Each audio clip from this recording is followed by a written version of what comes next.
You are the planetary-level T-Rex that ruled the Cretaceous for tens of thousands of years. Yet the first thing you do every day is try your best to end it all. Burying your head in volcanoes, diving into the deep sea, holding your breath, or even facing the meteor that destroyed the dinosaur world. All because you transmigrated here and awakened the infinite devouring evolution system. Although the system's power made you invincible in no time, you find yourself deeply depressed and bored in this world filled only with dinosaurs. Besides teaching velociraptors how to play rock, paper, scissors, you just sleep by the volcano. Life is incredibly dull.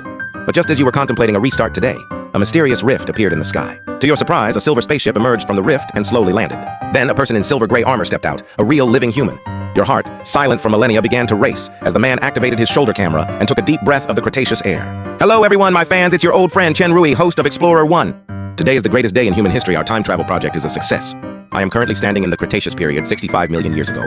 He spread his arms, showing the audience the primeval jungle and the smoking volcanoes in the distance. Look at this. This is our ancestors' planet, Earth in the age of dinosaurs. You watch from afar with a subtle expression. These future humans traveled back to the Cretaceous just to live stream. And this host, Chen Rui, seems completely unaware that a pair of giant eyes is staring at him from that smoking volcano. Meanwhile, a dozen more people stepped out of the ship. Let me introduce our team. Our mission is to conduct a preliminary exploration of the Cretaceous and collect geological and biological samples. If conditions allow, we will even try to capture a few live dinosaurs to take back.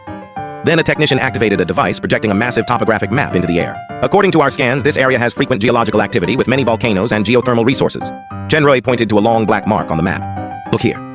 Our sensors detected a massive black mountain range with unique mineral composition. We'll head over there later to see if we can find any rare minerals.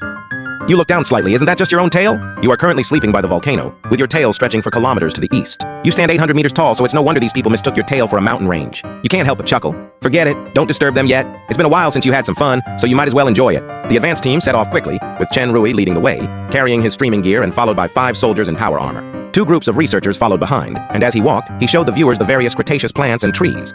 The chat scrolled wildly on his helmet's heads-up display. Spectacular! This is the real Jurassic Park.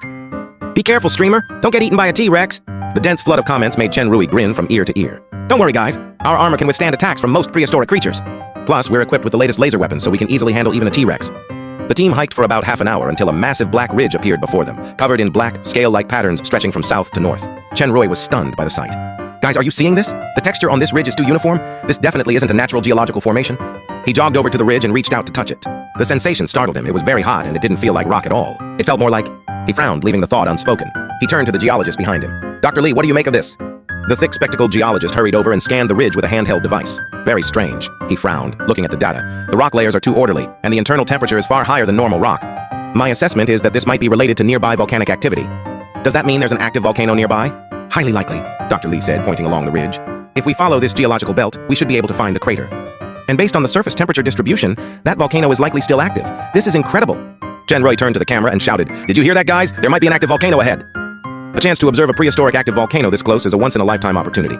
You watched from afar as this group followed your tail toward the rest of your body. You slowly sank your head back into the magma, leaving only your eyes exposed. Here they come. The show is about to begin.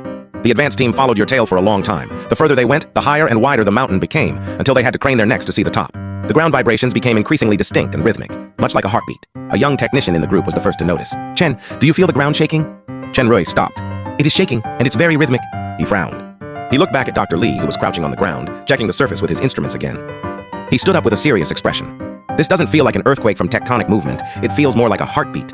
Chen Rui got even more excited, his heart racing. "Man, this volcano is intense. Did you hear that, guys? The volcano is pulsing. The chat is going wild again." But one person felt something was off. "Am I the only one who thinks those mountain ridges look like scales?" The comment flashed by, and Chen Rui didn't even notice it. He led the team forward for about another 10 minutes.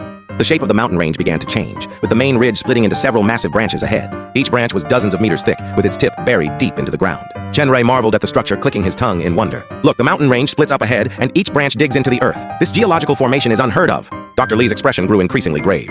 He stayed silent, repeatedly scanning with his equipment. Just then, a soldier in tactical armor walked up to the end of one of the branches. A massive hemispherical rock was embedded in the soil there, and the surrounding plants were scorched. "Chen, come take a look at this." The soldier raised his laser rifle and gestured toward the boulder. "This rock seems to have cracks. I'm going to blast it open to see what it's made of." Chen Rui walked over, glanced at the boulder, then looked at the camera. "Watch closely, guys.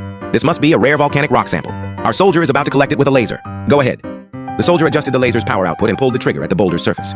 A blue laser beam hit the rock precisely, but nothing happened at all. The soldier paused, cranked up the power, and fired again, but still, no reaction. "What's going on? Did you hit it?" "I did." The soldier looked confused. "This rock is too hard. Even at max power, it won't penetrate." Chen Rui's expression shifted. He looked at Dr. Lee, whose face had turned pale. Because his scanner just displayed a result. The material on the boulder didn't match any known mineral. It matched keratin perfectly. It was biological tissue. Dr. Lee opened his mouth to speak, but before he could, the boulder moved. Or rather, all 5 branches moved at once, slowly pulling themselves out of the ground. Kicking up clouds of dust and debris, each massive branch curled and retracted in the air, looking just like 5 toes. Everyone froze in place. Chen Rui's jaw dropped and he couldn't say a word. The chat went silent for a second, then exploded with activity like never before. Wait!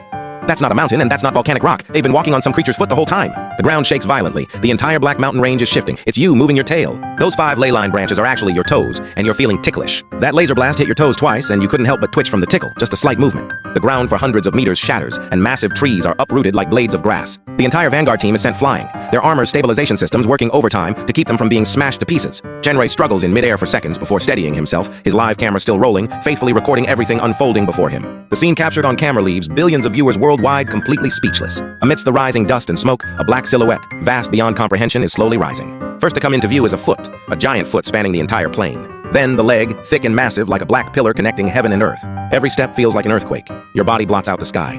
As your tail, which they mistook for a mountain range, sways, the low-hanging clouds simply vanish. Finally, the head, a skull, countless times larger than a spaceship, emerges from the volcanic magma, with lava dripping from your jaw like water.